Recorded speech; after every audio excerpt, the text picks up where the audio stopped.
حضرت خلیل اللہ نے اللہ سے دعائیں مانگ مانگ کے بیٹا لیا تھا. عمر کا پچھلا حصہ ہے، اولاد نہیں ہے.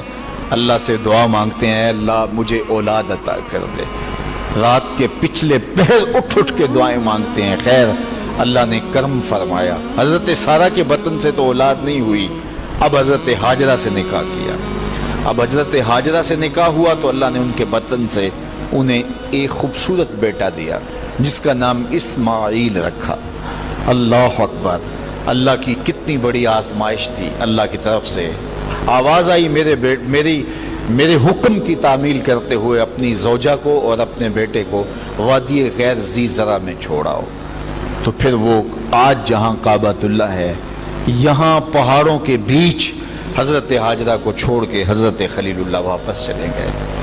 اور پھر جب حضرت اسماعیل علیہ السلام کی عمر 13 سال ہوئی تو ایک بار ملنے آئے تو حضرت خلیل اللہ کو حکم ہوا، خواب آئی اور خواب میں یہ حکم ہوا. نبیوں کی خواب بمنزلہ وحی ہوتی ہے. ہمارے جو خواب ہیں ان میں سے کچھ خواب ایسے ہیں جن کو کہا گیا نبوت کا 46واں حصہ ہے، اچھے خواب. لیکن ہمارے خواب ادغاث و احلام ایسے بھی ہوتے ہیں جو دن کے خیالات کا عکس ہوتے ہیں. کچھ ہمارے خواب ایسے ہوتے ہیں کہ جو شیطان کی طرف سے ہمارے اوپر ہوتے ہیں، شیطانی خیالات کا عکس ہوتے ہیں. لیکن کچھ خواب ایسے ہوتے ہیں کہ جو ہے وہ اچھے اور صالح خواب ہوتے ہیں. لیکن نبی کا کوئی خواب ادغاث احلام نہیں ہوتا. نبی کا کوئی خواب جو ہے وہ شیطانی خیال کا نتیجہ نہیں ہوتا، اس لیے کہ نبی پر شیطان وسوسہ اندازی نہیں کر سکتا. اور اگر اس امکان کو مان لیا جائے تو ساری شریعت مشکوک ہو جاتی ہے. تو یہ امکان ہی نہیں ہے کہ نبی پر شیطان اثر انداز ہو سکے. اللہ اکبر! نبی تو نبی رہا. نبی کے سچے غلام جو ہیں، شیطان تو ان کے راستے میں رکاوٹ نہیں ڈال سکتا جب وہ اللہ کی طرف سے دیے ہوئے تقوی سے مالا مال ہو جاتے ہیں. خیر تو خواب دیکھا کہ میں بیٹے کو ذبح کر رہا ہوں. تو آئے اور بیٹے سے کہا، پہلے زوجہ سے کہا کہ بیٹے کو تیار کر دو، ہم نے دوست کی دعوت پہ جانا ہے. ویسے خلیل عربی میں گوڑے دوست کو ہی کہتے ہیں، اور حضرت ابراہیم اللہ کے خلیل کہلائے. رب نے ابراہیم کو اپنا دوست قرار دیا تھا. تو پھر کہا دوست کی دعوت ہے، دوست کا بلاوا ہے، میں نے بیٹے کو وہاں لے کے جانا ہے. تو حضرت ہاجرہ بیٹے کو تیار کر دیتی ہیں، کنگھی بھی کرتی ہیں، بالوں میں تیل بھی لگاتی ہیں، خوبصورت کپڑے بھی پہناتی ہیں. اللہ سے مانگ مانگ کے لیا گیا بیٹا. اللہ اکبر! اب 13 سال کی عمر، فلما بلغ معہ السعی، جب وہ بلوغت کی عمر میں پہنچا، چلنے پھرنے کے قابل ہوا، تو حضرت ابراہیم علیہ السلام ان کو لے کے ساتھ چلے. اور راستے میں جب یہ منظر دیکھا کہ باپ بیٹے کو اللہ کی رضا کے لیے ذبح کرنے جا رہے تو شیطان کے تن بدن میں آگ لگ گئی. قیامت تک یہ نقشہ دنیا دیکھے گی، کیا منظر ہوگا خدا کی رضا کے لیے یوں بھی اظہار کیا جاتا ہے. تو وہ حضرت ابراہیم علیہ السلام کے پاس آیا. ابراہیم، ایک خواب کے سہارے بیٹے کو ذبح کرنے جا رہے ہو، اللہ کو راضی کرنے کے اور تھوڑے طریقے ہیں. تو حضرت خلیل اللہ نے پتھر اٹھا کے اس کے جو ہے وہ مارا، کہا ہٹ جا، میرے پاس ایک اسماعیل ہے، 1000 اسماعیل بھی ہوتے قربان کر گئے.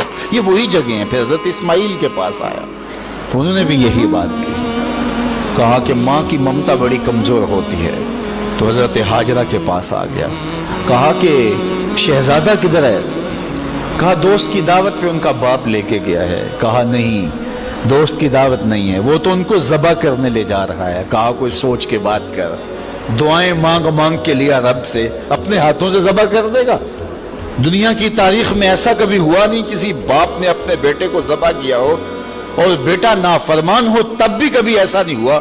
یہ تو وہ بیٹا ہے کہ جس کی پیشانی میں اجالے رکھے ہوئے ہیں، جس کی چمکدار آنکھیں خیرہ کر دیتی ہیں. کیا اس بیٹے کو ذبح کرے گا؟ اور باپ بھی اتنا نرم دل، پھر مانگ مانگ کے لیا، مجبور ہو گیا، کہنے لگا کہ وہ اسے اللہ کا حکم کہتا ہے. تو حضرت ہاجرہ سلام اللہ علیہ نے کہا ظالم بھاگ جا، اگر اللہ کا حکم ہے میری گود میں ایک اسماعیل ہے، 1000 اسماعیل بھی ہوتے قربان کر دے. یہ انوکھی داستان تھی جو کائنات میں رقم ہونے جا رہی ہے. یہ کوئی افسانہ نہیں ہے، یہ امر واقعیہ ہے، یہ ہونے والی داستان ہے. جس کی یادیں پورے عالم میں بکھری ہیں. کائنات میں ایسا انوکھا واقعہ، ایسا البیلا واقعہ زمانے میں نہیں دیکھا ہوگا جو یہ واقعہ رقم ہونے جا رہا ہے. حضرت اسماعیل 13 سال کی عمر اور حضرت ابراہیم اپنے بیٹے کو ساتھ لیے جا رہے ہیں. راستے میں میٹھی میٹھی باتیں بھی ہو رہی ہیں. جب منا کی اس وادی میں پہنچے، آج حاجی جو ہے جب وہ رمی جمار کرتا ہے تو وہ کہتا مجھے فون پہ بتا دو کہ میرا جانور ذبح ہو گیا کہ نہیں ہو گیا. اس میں اتنی ہمت نہیں ہوتی کہ اس قربان گاہ پہ چل کے جائے. وہ کہتا ہے تھکن سے چور ہوں. اللہ اکبر، حاجی تجھ سے تو چل کے جایا نہیں جاتا اور شریعت نے تجھے سہولت بھی دے دی، کوئی ضروری نہیں ہے کہ تو وہاں جائے. لیکن ذرا دیکھ وہ منظر کتنا دل آویز تھا. اگر حاجی کو کہا جاتا کہ بیٹا بھی ساتھ لے جانا ہے اور وہاں بیٹے کو ذبح نہیں کرنا، صرف گردن پہ چھری ہی رکھنی ہے، تو کلیجے کانپ جاتے. اللہ اکبر، رسم بھی ادا نہ ہو پاتی.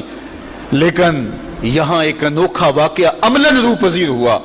فلما بلغ ماہ السعی، جب وہاں پہنچے تو کہا یا بنیا، اے میرے بیٹے. اللہ کتنا میٹھا اور دلاویز انداز تھا. اے میرے بیٹے، یا بنیا، یا بنی نہیں کہا، میرے بیٹے نہیں کہا، بیٹے نہیں کہا، یا بنیا، اے میرے بیٹے.